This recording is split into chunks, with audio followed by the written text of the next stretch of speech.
Hi, Mirage. How are you today? And where are you dialing from? Hi, Kate. I'm good. How are you doing? I'm dialing from Berlin. It's really sunny today.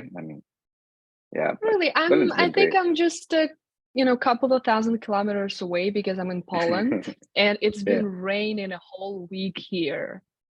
Yeah, it was raining in the morning. It was like the weather's been crazy, I must say. Like I've been hearing from my friends that, down south it's a little warm and, just a while ago, like a couple of hours ago, I think, the sun finally decided to show up and Yes. I think it's a good day.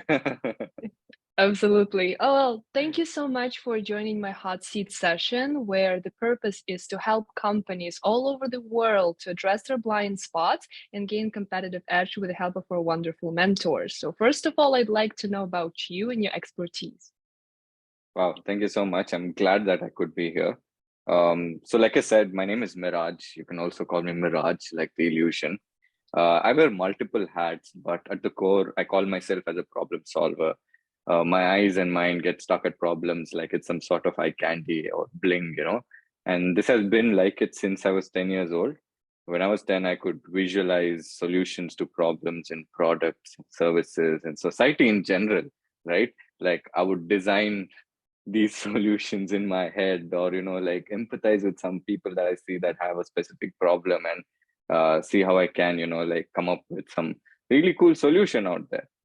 So it started with critical thinking for me and creative problem solving. I worked as a content writer, songwriter, designer, animator, brand strategist, integrated marketing communication specialist, business developer, management coach, network and partnerships enabler, event organizer, and as a venture architect.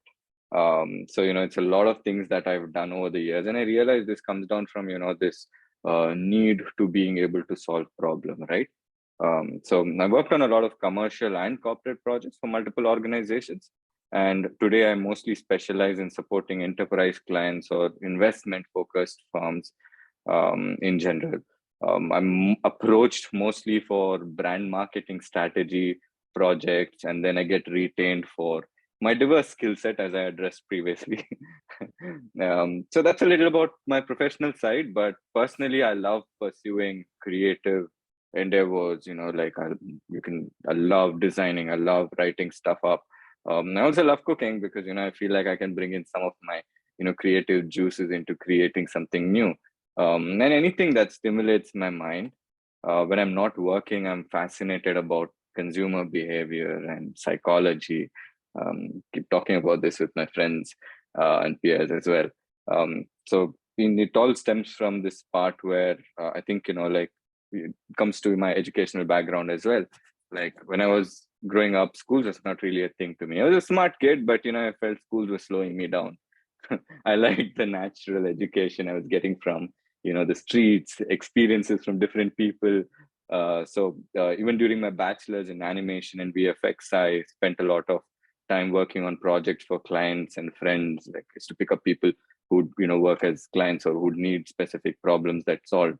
After my bachelor's, I got myself a full-time job at an integrated marketing agency where I met my first mentor. His name is Mirza Beg, who made me realize my true abilities.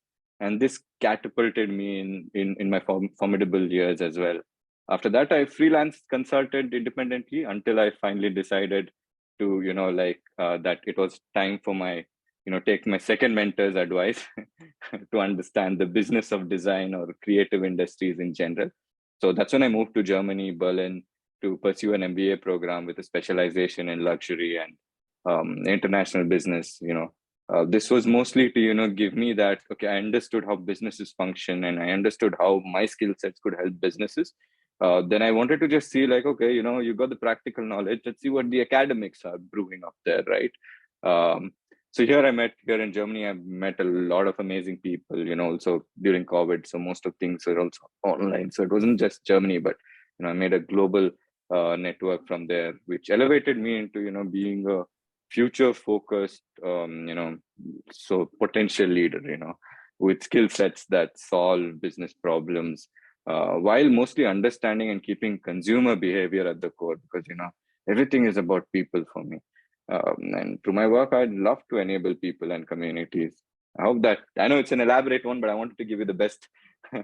No, that was great. Thank you. So, and it's interesting to hear that at the end of the day, even when you're a top-notch specialist, you still need a mentor because it's really important to, to know where you're going and how you're going there. So let's go down to marketing. I am Sure. really interested because I know that any area of marketing right now is hugely affected by the amount of technology that is emerging. Mhm. So I would like to ask you, in your opinion, what emerging trends or technologies will hugely impact the future of marketing? So let me give you an elaborated answer, if that's all right, right? So as I was scaling up in my career, I was called many things, the whiz kid, because I was super obsessed with brand building, identity design, or AI, mixed reality, creative marketing, and also like proposing like, hey, you know what, you should use this person to, drive your communication. A lot of people didn't take me seriously. Like this is like I'm saying like 6, 7, 8 years back, right? But then I always knew that there was something going on over here. The world is not ready for it, but I know for a fact there's stuff that's going to happen. So yes, firstly, technology would definitely impact marketing, and we're seeing that already. But what is more important is the how, right? You can see every decade has a new technology product that will come out every year. Actually, we've observed that, right? Last year was about Web3. This year you have AI. Next year is going to be probably mixed reality for all but how we use these technologies as tools is what really matters, at least from my perspective. So what I'm trying to say is, like you said, emerging technologies are always going to be there, because these tools are how we use to understand the people and form it around the needs of these people, right? A lot has changed, a lot is changing. Print is dying, outdoors is collapsing, social content is chaotic in nature. But amidst all of this confusion, I feel personalization is in an ultra utopic sense, is what is going to have a significant impact on marketing. And however we do it, like however whichever technology you use to get to that, up and close with your audience. Like marketeers today can't ride on feelings. I'm sure you're also a fellow marketeer. You've heard a lot of your peers probably saying that I have a feeling this campaign will work, right? Or that they just know that it works in that kind of sentiment. Marketeers today have got to be people who can read through insights and data, most importantly. Lastly, I'm actually eagerly waiting for the Apple Vision Pro glasses, because mixed reality is going to evolve in different ways for marketing, at least. Google already had those glasses, and Snap, along with Ray-Ban, I think they developed augmented reality glasses as well, which was commercially available. Um, I remember a few years back, I was tripping on creating an augmented reality touch point in front of stores and point of sales, for people to use their phones, like how we use a photo, how you click a photo, right? This was in Bangalore. It was at this commercial district called Brigade Road, where you have a lot of crazy shops like Puma, Levi's, and all of these guys. I wanted to like stand at the boulevard and pull out my phone and just see all the discounts at once instead of going into stores individually, right? So this utopic vision was stuck in my mind, and I see that we're getting closer to that. As we move into the future, I see roles like designers, marketeers, data analysts, developers, and all of these guys are actually converging, right?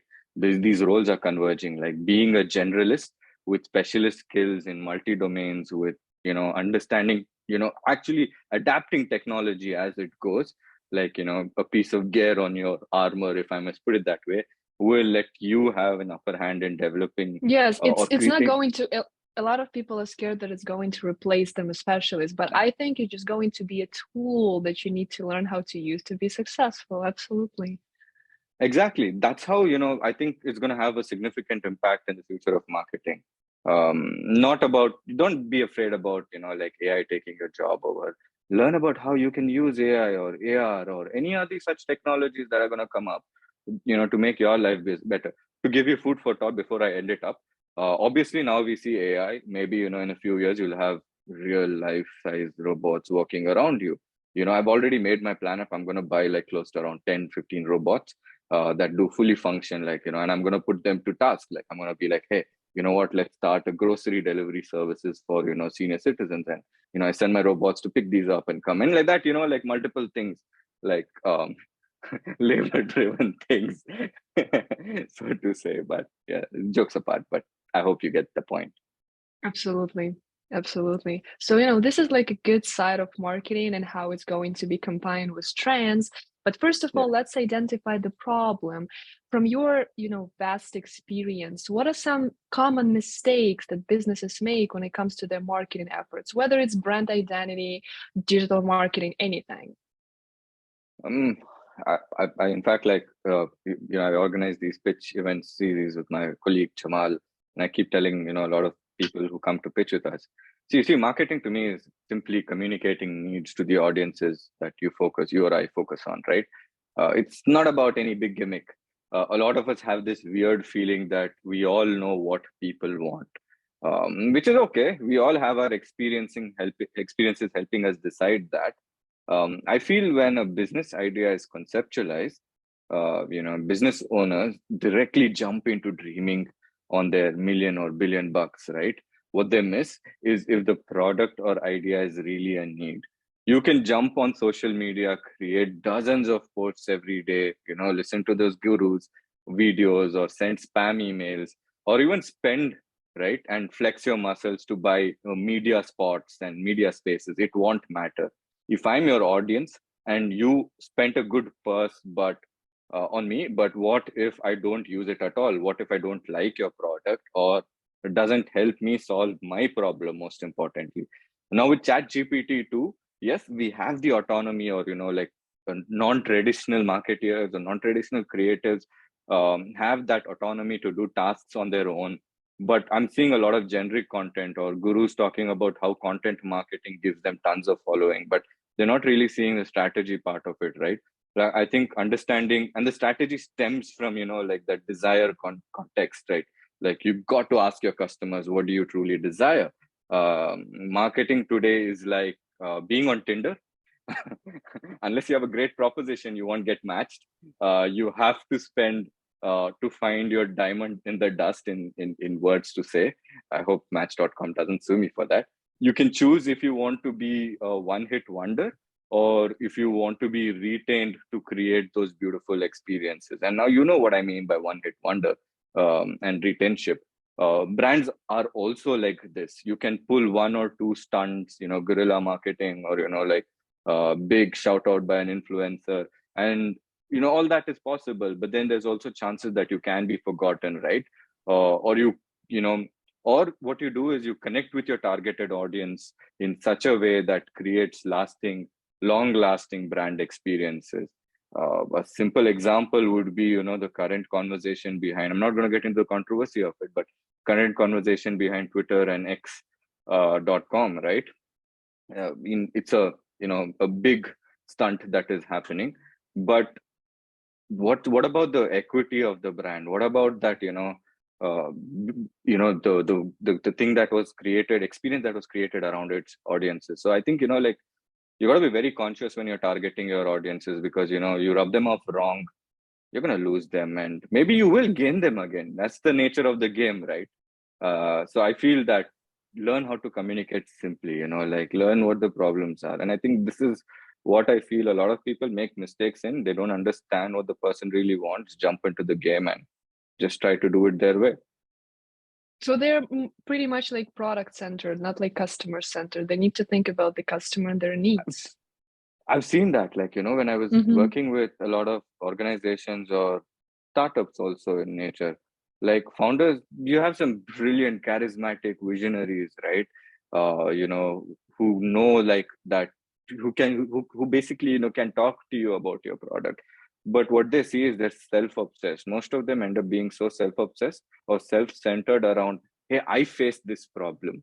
I know these set of audiences will face these problems, right? Or like marketing has become more like people expressing their opinions than people actually analyzing what the customer needs, most importantly. Like, I have been in situations where the discussions on how to bring the product in front of a customer has gone for like beyond hours I can discuss about. but they've not got to the point. And I always have this thing, and I say, get to the point, using their name. Get to the point. Like, what's your point really over here? Yeah, I know you can come up with 10 different products at this moment, but what really matters is how can you take that one simple product, right? Like, it could be like a product that you're giving the customer to use it at their house and take their money in simple ways to say, like, if you're a business centric to, profitability, but if you're a business centric to just, sharing that idea, then it makes sense. You can sell wishes and hopes that, can bring you that brand awareness. But ultimately, it just comes down to, like, your user and how you're communicating to him, and is he really comfortable in communicating? And like my analogy, right, like on marketing being like Tinder, like you have a lot of creeps as well who sell you like this utopic dream or this random conversation, but you choose that person that interests you the most, right? And this analogy, I know, kind of helps us really understand what consumers also need. Consumers choose the organizations that they want to, or products that they want to, use in their day-to-day lives. In simple ways to say, like, I use a MacBook product because I feel that it is a really sturdy, good product for me to do my, tasks. It's not about, like, I'm using this because of this influencer, or I'm using this because of, this cost bracket. I mean, of course, cost bracket also comes in consideration, but I feel that, it's about how comfortable and what my requirements are as a consumer. And I moved a lot over there, but I thought. So that was a negative side of it, but now let's kind of sum it up. As a Greek mentor, how can we help businesses stay on top of the game when it comes to marketing, and actually do not be scared of the innovation, but actually utilize it to become successful? So I have said this before, I guess, to your founder Sal, and I will say this again, and some of your community members as well. I love the Gleek community, and I'm often pleased to see the application every time I jump on the phone. Right, it's one of the best applications I've seen. I want to just put it out there first before I jump into the question you asked me. So as a Gleek mentor, I help organizations stay on top of the game. That's what I believe by. And how I do that is by taking complete ownership of the brand. I don't look at my job as a singular role that I perform and disappear. I look at the organization goals and align myself with it at all times, right? So if you hire me for branding design or marketing strategy role, but I have to get in depth with the brand and its offering because it's all tied together, right? And I depend on user behaviors and the psychology to formulate my vision or for the brand. I'm a pure technologist. I use a lot of tools. Like, even if there's a new tool that's coming in, I educate myself quickly. Because that's the advantage we've had, like our generation, with this boom of the internet and videos and tutorials online. I've learned most of it online, right? I use so like that. I use a lot of tools to create brand identity, creative projects, automation, sales, marketing performance. But my version of innovative approach has always been about enabling the brand to form connections with people and communities it positions itself within, right? Like, and this is what you guys also with GIAC as well are doing. You so beautifully, enable people to be a part of the brand. And from there, the people also, like, spread the word. It's like ambassadors, right? This feeling is not just good for me, but also it's good for you as a brand, as well as the extended let's say clientele or partners that come in our ecosystem. So I've also realized over the years that you can do a lot of gimmicks to be seen, and there are plenty of them out there, right? Like, but what is more important is consistency. Like, I feel innovation, like sometimes you undervalue certain values such as consistency, persistence, and belief in the organization, that can move people to be your fans. Like, I feel that connection is what is missing. Like, you could use the best of best tools, but if you're not really connecting with people, be it just for like getting to know somebody, or like to tap into them as an audience. Like for one example, today Meiraj A.I is a brand, and my focus is accelerating business performance with all these things that we spoke about. So, like, for one example, if you are someone concerned about growing, then Mirage is the stairway to your business heaven. That's how I put it. as as a way to say it.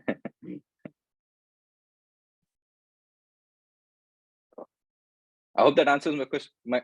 Oh, yeah, absolutely. I thought maybe you have something else to say. Absolutely. I loved hearing your references because, it really makes vivid examples of what marketing is and the current state of marketing right now. So it was really insightful. Thank you so much for sharing your knowledge and letting us know about your expertise. I really enjoyed this conversation, and I hope if our audience did as well, I highly encourage you to check the caption and learn how you can work with Mirage to solve your problems. Thank you so much, Yeah. Mirage, for sharing all of Thank the you so much. information. I can't wait to see you again.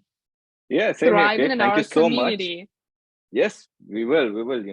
I want to uh, if it's all right, can I Mhm. just end it up with one last, Of thing course. that I had in mind?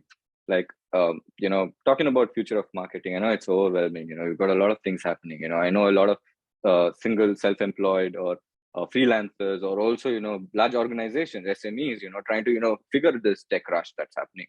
I feel that, what's more important is that you form a connection than worrying about 1,000 posts that you can do in a week. Or I know that's important, that's just a part of it, right? And you got to ask yourself this question: am I solving a problem to this post, or am I just like expressing my opinions?